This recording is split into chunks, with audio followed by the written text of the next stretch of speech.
મૂર્તિ બનાવનાર એક શિલ્પકારે ભગવાનને પૂછ્યું, હે પ્રભુ, તું પણ કલાકાર છે અને હું પણ કલાકાર છું. તમે મારા જેવા અઢળક માણસો બનાવીને દુનિયામાં મોકલ્યા અને મેં તમારા જેવા અસંખ્ય મૂર્તિઓ બનાવીને દુનિયામાં વેચી છે. તમારા બનાવેલા માણસોથી લડાઈ, દ્વેષ અને અહંકાર ફેલાયો. જ્યારે મારી બનાવેલી મૂર્તિઓ આગળ લોકો શાંતિથી માથું ઝુકાવે છે, એવું કેમ?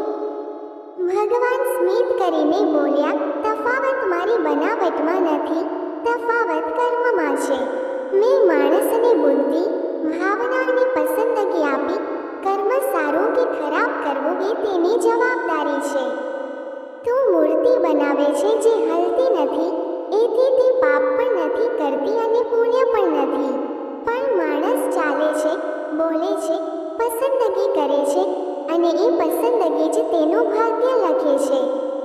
શિલ્પકારની આંખ ખુલી ગઈ.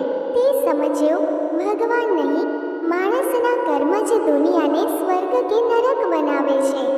બોધ, ભગવાને આપણને બનાવ્યા છે, પણ આપણે શું બનીએ છીએ એ આપણા કર્મ પર નિર્ભર છે.